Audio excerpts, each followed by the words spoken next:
लड़के क्या अमीर के हों क्या गरीब के, विनोदशील हुआ ही करते हैं। उनकी चंचलता बहुधा उनकी दशा और स्थिति की परवाह नहीं करती। नथुआ के माँ बाप दोनों मर चुके थे। अनाथों की भांति वह राय भोलानाथ के द्वार पर पड़ा रहता था। राय साहब दयाशील पुरुष थे, कभी कभी एक आधा पैसा दे देते। खाने को भी घर में इतना झूठा बचता था, ऐसे कई अनाथ रह सकते थे। पहनने को भी उन लड़कों को उतारे मिल जाते थे, इसलिए नथुआ अनाथ होने पर भी दुखी नहीं था। राय साहब ने उसे एक ईसाई के पंजे से छुड़ाया था। इन्हें इसकी परवाह न हुई कि मिशन में इसकी शिक्षा होगी, आराम से रहेगा। उन्हें यह मंजूर था कि वह हिंदू रहे। अपने घर में झूठे भोजन को वह मिशन के भोजन से कहीं पवित्र समझते थे। उनके कमरों की सफाई मिशन की पाठशाला की पढ़ाई से कहीं बढ़कर थी। हिंदू रहे चाहे किस दशा में रहे, ईसाई हुआ तो फिर सदा के लिए हाथ से निकल गया। नथुआ को बस राय साहब के बंगले में झाड़ू लगा देने के सिवा और कोई काम न था। भोजन करके खेलता फिरता था। कर्मानुसार ही उसकी वर्ण व्यवस्था भी हो गई। घर के अन्य नौकर चाकर उसे भंगी कहते थे और नथुआ को इसमें कोई ऐतराज न होता था। नाम की स्थिति पर क्या असर पड़ता है, इसकी उस गरीब को कुछ खबर न थी। भंगी बनने में कुछ हानि भी नहीं थी। उसे झाड़ू देते समय कभी पैसे पड़े मिल जाते, कभी कोई और चीज। इससे वह सिगरेट लिया करता था। नौकरों के साथ उठने बैठने से उसे बचपन में ही तंबाकू, सिगरेट और पान का चस्का पड़ गया था। राय साहब के घर में यूं तो बालकों के और बालिकाओं की कमी न थी। दर्जनों भांजे भतीजे पड़े रहते थे, पर उनकी निज संतान एक केवल पुत्री थी जिसका नाम रत्ना था। रत्ना को पढ़ाने को दो मास्टर थे। एक मेम साहब अंग्रेजी पढ़ाने आया करती थी। राय साहब की यह हार्दिक अभिलाषा थी कि रत्ना सर्वगुण आगरी हो और जिस घर में जाए उसकी लक्ष्मी बने। वह उसे अन्य बालकों के साथ न रहने देते। उसके लिए अपने बंगले में दो कमरे अलग कर दिए थे, एक पढ़ने के लिए, दूसरा सोने के लिए। लोग कहते हैं लाड़ प्यार से बच्चे जिद्दी और शरीर हो जाते हैं। रत्ना इतने लाड़ प्यार पर भी बड़ी सुशील बालिका थी। किसी नौकर को रे ना पुकारती, किसी भिखारी तक को ना धुतकारती। नथुआ को वह पैसे मिठाइयाँ दे दिया करती थी। कभी कभी उससे बातें भी किया करती थी, जिससे वह लौंडा उसके मुंह लग गया था। एक दिन नथुआ रत्ना के सोने के कमरे में झाड़ू लगा रहा था। रत्ना दूसरे कमरे में मेम साहब से अंग्रेजी पढ़ रही थी। नथुआ की सामत जो आई तो झाड़ू लगाते लगाते उसके मन में यह इच्छा हुई कि रत्ना के पलंग पर सोऊं। कैसी उजली चादर बिछी हुई है, गद्दा कितना नरम और मोटा है, कैसा सुंदर दुसाला है। रत्ना इस गद्दे पर कितने आराम से सोती है, जैसे चिड़िया के बच्चे घोंसले में। तभी तो रत्ना के हाथ इतने गोरे और कोमल है, मालूम होता है देह में रुई भरी हुई है। यहाँ कौन देखता है, यह सोचकर उसने पैर फर्श से पोंछे और झटपट पलंग पर आकर लेट गया और दुसाला ओढ़ लिया। गर्व और आनंद से उसका हृदय पुलकित हो गया। वह मारे खुशी के 2-3 बार पलंग पर उछल पड़ा। उसे ऐसा मालूम हो रहा था मानो मैं रुई में लेटा हूँ। जिधर करवट लेता था देह अंगुल भर नीचे धस जाती थी। यह स्वर्गीय सुख उसे कहाँ नसीब था। मुझे भगवान ने राय साहब का बेटा क्यों न बनाया। सुख का अनुभव होते ही उसे अपनी दशा का वास्तविक ज्ञान हुआ और चित्त शुद्ध हो गई। एकाएक राय साहब किसी जरूरत से कमरे में आए तो नथुआ को रत्ना के पलंग पर लेटे देखा। मारे क्रोध के जल उठे, बोले क्यों बे सुअर, तू ये क्या कर रहा है। नथुआ ऐसा घबराया मानो नदी में पैर फिसल पड़े हों।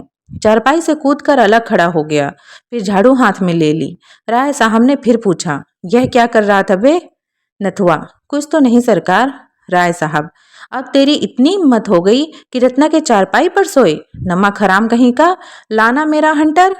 हंटर मंगाकर राय साहब ने नथुआ को खूब पीटा। बेचारा हाथ जोड़ता था, पैर पड़ता था, मगर राय साहब को क्रोध शांत होने का नाम न लेता था। सब नौकर जमा हो गए और नथुआ के जले पर नमक छिड़कने लगे। राय साहब का क्रोध और भी बढ़ा। हंटर हाथ में फेंक कर ठोकरों से मारने लगे। रत्ना ने यह रोना सुना तो दौड़ी चली आई और समाचार सुनकर बोली, दादाजी बेचारा मर जाएगा, अब इस पर दया कीजिए। राय साहब, मर जाएगा, उठवा कर फिकवा दूंगा, इस बदमाशी की तो मजा तो मिलनी चाहिए। रत्ना, मेरी ही चारपाई थी ना, मैं उसे क्षमा करती हूँ। राय साहब, जरा देखो तो अपनी चारपाई की गत, पाजी के बदन में मैल भर गई होगी, भला इसे सूझी क्या। क्यों बे, तुझे सूझी क्या। यह कहकर राय साहब फिर लपके, मगर नथुआ आकर रत्ना के पीछे दुबक गया। इसके सिवा और कहीं शरण न थी। रत्ना ने रोक कर कहा, दादाजी मेरे कहने से अब इसे अपराध को क्षमा कीजिए। राय साहब, क्या कहती हो रत्ना, ऐसे अपराधी को कहीं क्षमा किए जाते हैं। खैर, तुम्हारे कहने पर छोड़ देता हूँ, नहीं तो आज जान लेकर छोड़ता। सुन बे नथुआ, अपना भला चाहता है तो फिर यहाँ ना आना, इसी दम यहाँ से निकल जा। सुअर नालायक। नथुआ प्राण छोड़कर भागा, पीछे फिरकर न देखा। सड़क पर पहुंचकर वह खड़ा हो गया। यहाँ राय साहब उसका कुछ नहीं कर सकते थे। यहाँ सब लोग उसकी मुंह देखी तो न कहेंगे। कोई तो कहता है कि लड़का था, भूल ही हो गई तो क्या प्राण ले लीजिएगा। यहाँ मारे तो देखूं, गाली देकर भागूंगा, फिर कौन मुझे पा सकता है। इस विचार से उसकी हिम्मत बधी। बंगले की तरफ मुंह करके जोर से बोला, यहाँ आओ तो देखें। और फिर भागकर कहीं राय साहब ने सुन लिया तो।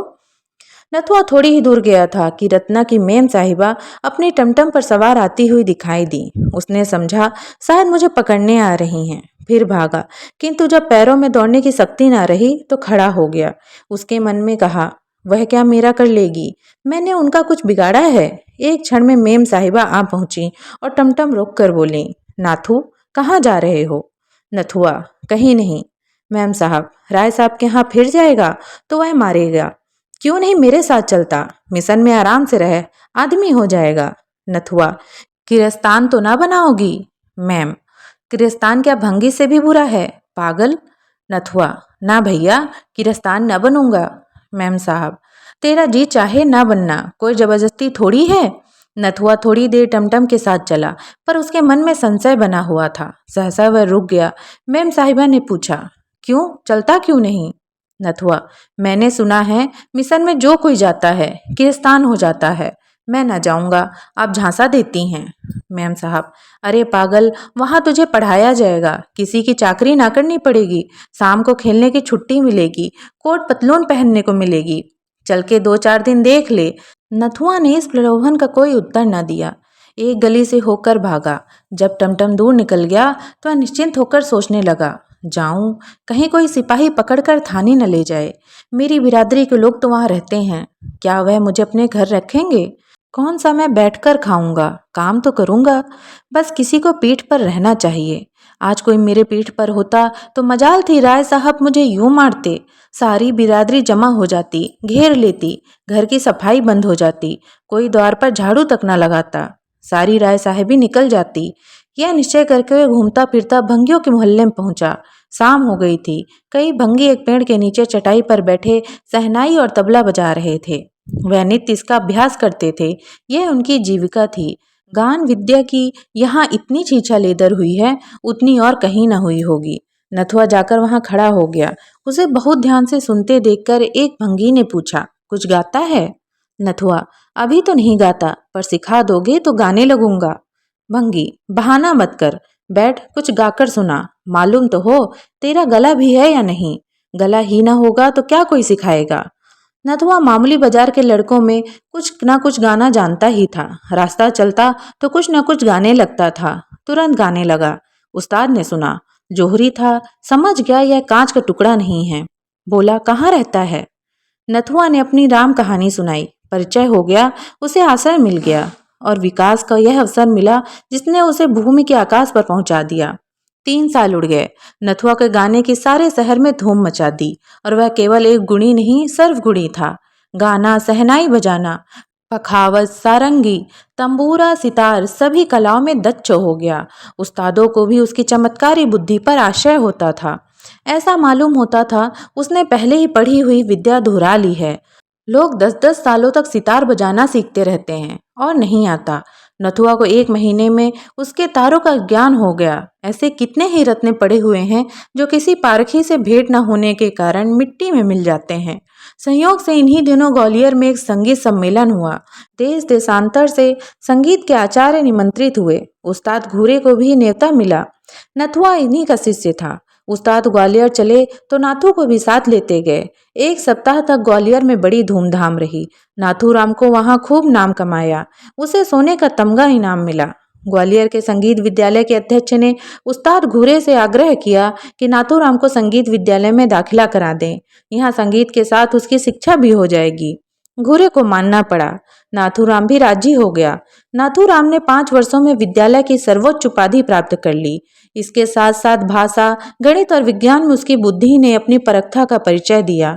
अब वह समाज का भूषण था। कोई उससे न पूछता कौन जाति की हो। उसका रहन सहन, तौर तरीका अब गायकों का सा नहीं, शिक्षित समुदाय का सा था। उसके सम्मान की रक्षा के लिए वह ऊंचे वर्ण वालों से आचरण रखने लगा। मदिरा मांस त्याग दिया। नियमित रूप से संध्योपासना करने लगा। कोई कुलीन ब्राह्मण भी इतना आचार विचार न रखता होगा।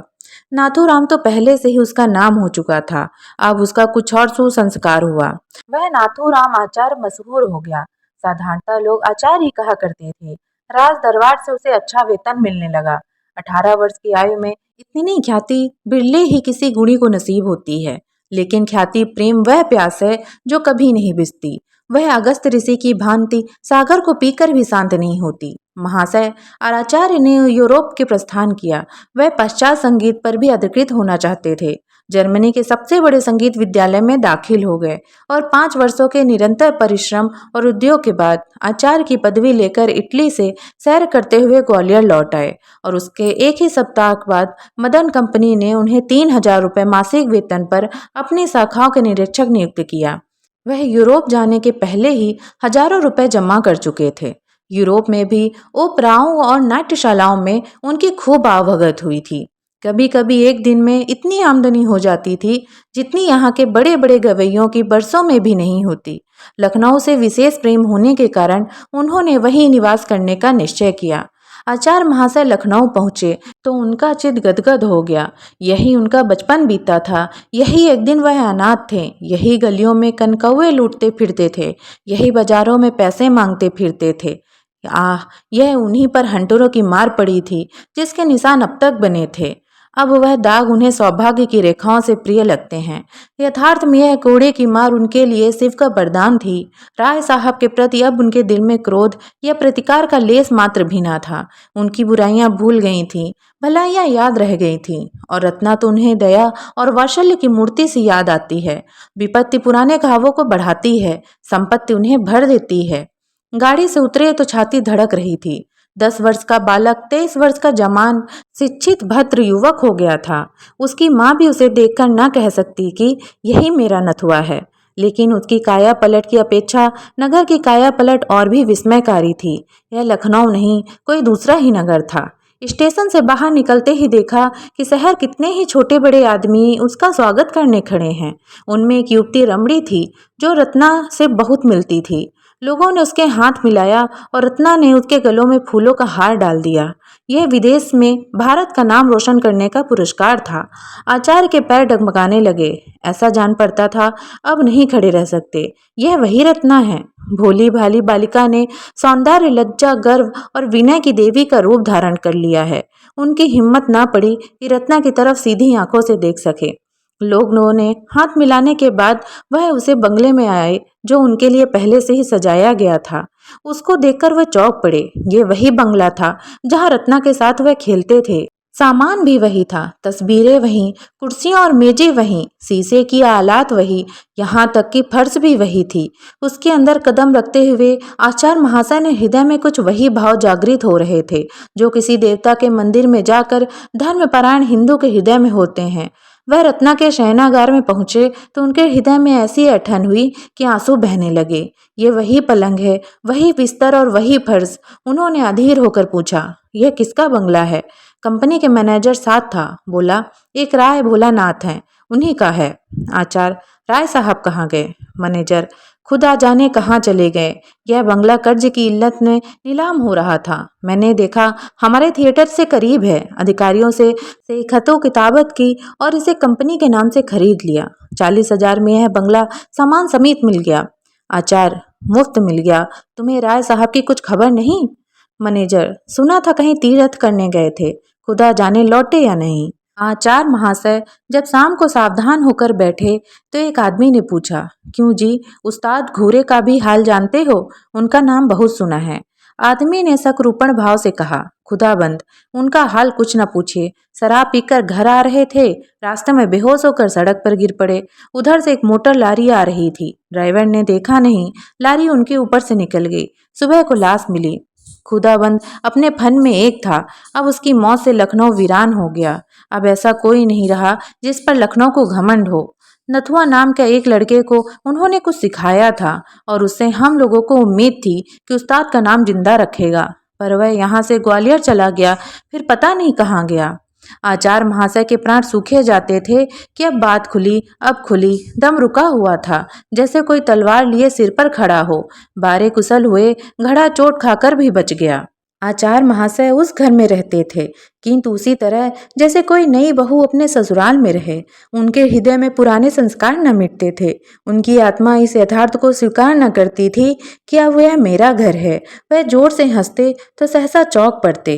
मित्रगण आकर शोर मचाते तो उन्हें यह अज्ञात शंका होती थी। लिखने पढ़ने के कमरे में शायद वह सोते तो उन्हें रात भर नींद न आती। यह ख्याल दिल में जमा हुआ था कि पढ़ने लिखने का कमरा है। बहुत अच्छा होने पर भी वह पुराने सामान को बदल न सकते थे। और रत्ना के शयनागार को तो उन्होंने फिर कभी नहीं खोला। वह ज्यों का ज्यों बंद पड़ा था। उसके अंदर जाते हुए उनके पैर थरथराने लगते थे। उस पलंग पर सोने का ध्यान ही उन्हें नहीं आया। लखनऊ में कई बार उन्होंने विश्वविद्यालय में अपने संगीत नैपुण्य का चमत्कार दिखाया। किसी राजा रईस के घर अब वह गाने न जाते थे, चाहे कोई उन्हें लाखों रुपए क्यों न दे। यह उनका प्रण था। लोग उनकी अलौकिक गान सुनकर अलौकिक आनंद उठाते थे। एक दिन प्रातःकाल आचार्य महाशय संध्या के उठे कि राय भोलानाथ उनसे मिलने आए। रत्ना भी उनके साथ थी। आचार्य महाशय पर रौब छा गया। बड़े बड़े यूरोपीय थिएटरों में भी उनका हृदय इतना भयभीत न हुआ था। उन्होंने जमीन तक झुककर राय साहब को सलाम किया। भोलानाथ उनकी नम्रता से कुछ विस्मित से हो गए। बहुत दिन हुए जब लोग उन्हें सलाम किया करते थे। अब तो जहाँ जाते हैं हंसी उड़ाई जाती थी। रत्ना भी लज्जित हो गई। राय साहब ने कतार नेत्रों से इधर उधर देखकर कहा, आपको यह जगह तो पसंद आई होगी। आचार्य, जी हाँ, इससे उत्तम स्थान की तो मैं कल्पना ही नहीं कर सकता। भोलानाथ, यह मेरा ही बंगला है। मैंने इसे बनवाया और मैंने ही इसे बिगाड़ भी दिया। रत्ना ने झेपते हुए कहा, दादाजी, इन बातों से क्या फायदा। भोला, फायदा नहीं है बेटी, नुकसान भी नहीं है। सज्जनों से अपनी विपत्ति कहकर चित्त शांत होता है। महाशय, यह मेरा बंगला है, या यूं कहिए कि था। 50,000 सालाना इलाके से मिलते थे। कुछ आदमियों की संगत में मुझे सट्टे का चस्का पड़ गया।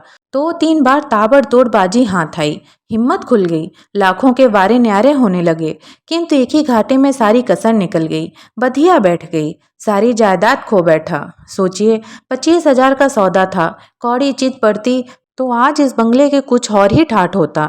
नहीं तो अब पिछले दिनों को याद कर करके हाथ मलता हूँ। मेरी रत्ना को आपके गाने से बड़ा प्रेम है। जब देखो आपकी ही चर्चा किए करती है। मैंने इसे बीए तक पढ़ाया। रत्ना का चेहरा शर्म से लाल हो गया। बोली, दादाजी, आचार्य महाशय मेरा हाल जानते हैं। उनको मेरे परिचय की जरूरत नहीं। महाशय, क्षमा कीजिए। पिताजी तो उस घाटे के कारण कुछ अव्यवस्थित चीज से हो गए हैं। वह आपसे यह प्रार्थना करने आए हैं कि यदि आपको कोई आपत्ति ना हो तो वह कभी कभी इस बंगले को देखने आया करें। इससे उनके आंसू पुछ जाएंगे। उन्हें इस विचार से संतोष होगा कि मेरा कोई मित्र इसका स्वामी है। बस यही कहने के लिए आपकी सेवा में आए हैं। आचार्य ने विनयपूर्वक शब्दों में कहा, इससे पूछने की जरूरत नहीं है। यह घर आपका है। जिस वक्त चाहे शौक से आए, बल्कि आपकी इच्छा हो तो आप इसमें रह सकते हैं। मैं अपने लिए कोई दूसरा स्थान ठीक कर लूंगा। राय साहब ने धन्यवाद दिया और चले गए। वह दूसरे तीसरे यहाँ जरूर आते और घंटों बैठे रहते। रत्ना भी उनके साथ अवश्य आती। फिर कुछ दिन बाद प्रतिदिन आने लगे। एक दिन उन्होंने आचार्य महाशय को एकांत में ले जाकर पूछा, क्षमा कीजिएगा, आप अपने बाल बच्चों को क्यों नहीं बुला लेते? अकेले तो आपको बहुत कष्ट होता होगा। आचार्य, मेरा तो अभी तक विवाह नहीं हुआ और न करना चाहता हूँ। यह कहते ही आचार्य महाशय ने आंखें नीचे कर ली। भोलानाथ, यह क्यों? विवाह से आपको क्या द्वेष है? आचार्य, कोई विशेष कारण तो नहीं बता सकता, इच्छा ही तो है। बोला, आप ब्राह्मण हैं? आचार्य जी का रंग उड़ गया। सशंक होकर बोले, यूरोप की यात्रा के बाद वर्ण भेद नहीं रहता। जन्म से चाहे जो कुछ हूँ, कर्म से तो शूद्र ही हूँ। भोलानाथ, आपकी नम्रता को धन्य है। संसार में ऐसे सज्जन लोग भी पड़े हुए हैं। मैं भी कर्मों को से ही वर्ण मानता हूँ। नम्रता, शील, विनय, आचार, धर्म, निष्ठा, विद्या, प्रेम, यह सब ब्राह्मणों के गुण हैं और मैं आपको ब्राह्मण ही समझता हूँ। जिससे यह गुण नहीं वह ब्राह्मण नहीं, कदापि नहीं। रत्ना को आपसे बड़ा प्रेम है। आज तक कोई पुरुष उसकी आंखों में नहीं जचा, किंतु आपसे वह बसीभूत कर लिया है। इस दृढ़ता को क्षमा कीजिएगा। आपके माता पिता। आचार्य, मेरे माता पिता तो आप ही हैं। जन्म किसने दिया यह मैं स्वयं नहीं जानता। मैं बहुत छोटा था तभी उनका स्वर्गवास हो गया। राय साहब, आह, वह क्या जीवित होते तो आपको देखकर उनकी गजभर की छाती होती। ऐसे सपूत बेटे कहाँ होते हैं। इतने में रत्ना एक कागज लिए हुए आई और राय साहब से बोली, दादाजी, आचार्य महाशय काव्य रचना भी करते हैं। मैं इनकी बेच पर से यह उठा लाई हूँ। सरोजनी नायडू के सिवा ऐसी कविता मैंने और कहीं नहीं देखी। आचार्य ने छिपी हुई निगाहों से एक बार रत्ना को देखा और झेपते हुए बोले, यूं ही कुछ लिख लिया, मैं काव्य रचना क्या जानूं। प्रेम से दोनों विहल हो रहे थे। रत्ना गुणों पर मोहित थी। आचार्य उसके मोह के वशीभूत थे। अगर रत्ना उनके रास्ते में न आती तो कदाचित वह उनसे परिचित भी न होते। किंतु प्रेम की फैली हुई बाहों का आकर्षण किस पर न होगा। ऐसा हृदय कहाँ है जिसे प्रेम जीत न सके। आचार्य महोदय बड़ी दुविधा में पड़े हुए थे। उनका दिल कहता था, जिस क्षण रत्ना पर मेरी असलियत खुल जाएगी उसी क्षण वह मुझसे सदैव के लिए मुंह फेर लेगी। वह कितनी ही उदार हो, जाति के बंधन को कितना ही कष्ट में समझती हो, किंतु उस घृणा से मुक्ति नहीं हो सकती जो स्वभावतः मेरे प्रति उत्पन्न होगी। मगर इस बात को जानते हुए भी उनकी हिम्मत न पड़ती थी कि अपना वास्तविक स्वरूप खोलकर दिखा दे। आह, यदि घृणा ही तक होती तो कोई बात न थी, मगर उसे दुख होगा, पीड़ा होगी, उसका हृदय विदीर्ण हो जाएगा। उस दशा में न जाने क्या कर बैठे। उसे इस अज्ञात दशा में रखते हुए प्रणय पास को दृढ़ करना उनके परले सिरे की नीचता प्रतीत होती थी। यह कपट है, दगा है, धूर्ता है, जो प्रेमाचरण के सर्वथा निषिद्ध है। इस संकट में पड़े हुए वह कुछ निश्चय न कर सकते थे कि क्या करना चाहिए। उधर राय साहब की आम दरोफत दिनों दिन बढ़ती जाती थी। उनके मन की बात एक एक शब्द से झलकती थी। रत्ना का आना जाना बंद होता जाता था, जो उनके आशय को और भी प्रकट करता था। इस प्रकार 3-4 महीने व्यतीत हो गए। आचार्य महाशय सोचते यह वही राय साहब हैं जिन्होंने केवल रत्ना की चारपाई पे जरा देर लेटे रहने के लिए मुझे मारकर घर से निकाल दिया था। जब उन्हें मालूम होगा कि मैं वही अनाथ, अछूत, आश्रयहीन बालक हूँ तो उन्हें कितनी आत्मवेदना, कितना अपमान पीड़ा, कितनी लज्जा, कितनी दुराशा, कितना पश्चाताप होगा। एक दिन राय साहब ने कहा, विवाह की तिथि निश्चित कर लेनी चाहिए। इस लगन में मैं इस ऋण से उऋण हो जाना चाहता हूँ। आचार्य महाशय ने बात का मतलब समझकर भी प्रश्न किया, कैसी तिथि। राय साहब, यही रत्ना के विवाह की। मैं कुंडली का तो कायल नहीं, पर विवाह तो शुभ मुहूर्त में ही होगा। आचार्य भूमि की ओर ताकते रहे, कुछ न बोले। राय साहब, मेरी अवस्था तो आपको मालूम ही है। कुछ कन्या के सिवा और किसी योग्य नहीं हूँ। रत्ना के सिवा और कौन है जिसके लिए उठा रखता है। आचार्य महाशय विचारों में मग्न थे। राय साहब, रत्ना को आप स्वयं जानते हैं। आपके उसकी प्रशंसा करनी व्यर्थ है। वह अच्छी है या बुरी, उसे आपको स्वीकार करना पड़ेगा। आचार्य महाशय की आंखों से आंसू बह रहे थे। राय साहब, मुझे पूरा विश्वास है कि आपको ईश्वर ने उसी के लिए यहाँ भेजा है। मेरी ईश्वर से यही याचना है कि तुम दोनों का जीवन सुख से कटे। मेरे लिए इससे ज्यादा खुशी की और कोई बात नहीं हो सकती। इस कर्तव्य से मुक्त होकर इरादा है कुछ दिन भगवत भजन करूं। गौण रूप से आप ही उस फल के अधिकारी होंगे। आचार्य ने अवरुद्ध कंठ से कहा, महाशय, आप मेरे पिता तुल्य हैं, पर मैं इस योग कदापि नहीं हूँ। राय साहब ने उन्हें गले लगाते हुए कहा, बेटा, तुम सर्वगुण संपन्न हो, तुम समाज के भूषण हो। मेरे लिए महान गौरव की बात है कि तुम जैसा दामाद पाऊं।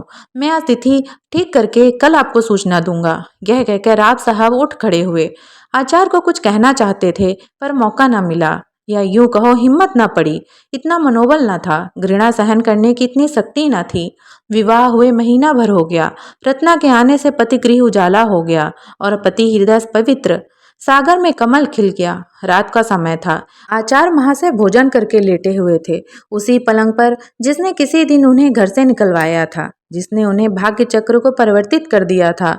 महीना भर वह अवसर ढूंढ रहे थे कि वह रहस्य रत्ना को बतला दूं। उनका संस्कारों पर दबा हुआ हृदय यह नहीं मानता था कि मेरा सौभाग्य मेरे गुणों के ही अनुग्रह है।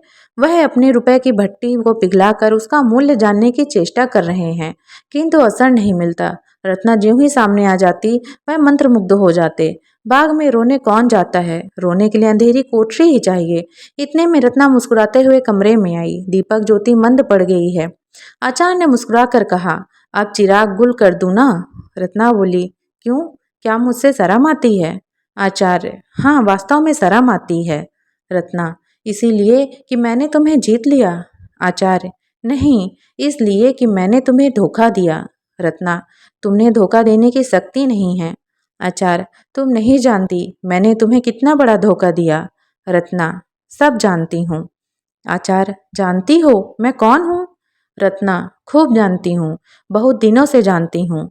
जब हम तुम दोनों इसी बगीचे में खेला करते थे, मैं तुमको मारती थी और तुम रोते थे। मैं तुमको अपनी झूठी मिठाइयाँ देती थी और तुम दौड़ कर लेते थे। तब भी मुझे तुमसे प्रेम था। हाँ, वह दया के रूप में व्यक्त होता था। आचार्य ने चकित होकर कहा, रत्ना, यह जानकर भी तुमने? रत्ना, हाँ, जानकर ही। ना जानती तो शायद ना करती। आचार्य, यह वही चारपाई है। रत्ना, और मैं घाते में? आचार्य ने उसे गले लगाकर कहा, तुम क्षमा की देवी हो। रत्ना ने उत्तर दिया, नहीं, मैं तुम्हारी चेरी हूँ। आचार्य, राय साहब भी जानते हैं? रत्ना, नहीं, उन्हें मालूम नहीं है। उन्हें भूलकर भी ना कहना, नहीं तो वह आत्मघात कर लेंगे। आचार्य, वह कोड़े अभी तक याद हैं। रत्ना, अब पिताजी के पास उनका प्रायश्चित करने के लिए कुछ नहीं रह गया। क्या अब भी तुम संतोष नहीं हुआ? दोस्तों, कैसी लगी आपको ये कहानी? कमेंट करके ज़रूर बताइएगा। और ऐसे ही वीडियोस के लिए सब्सक्राइब करें मेरे यूट्यूब चैनल को और फॉलो करें फेसबुक पेज को। धन्यवाद।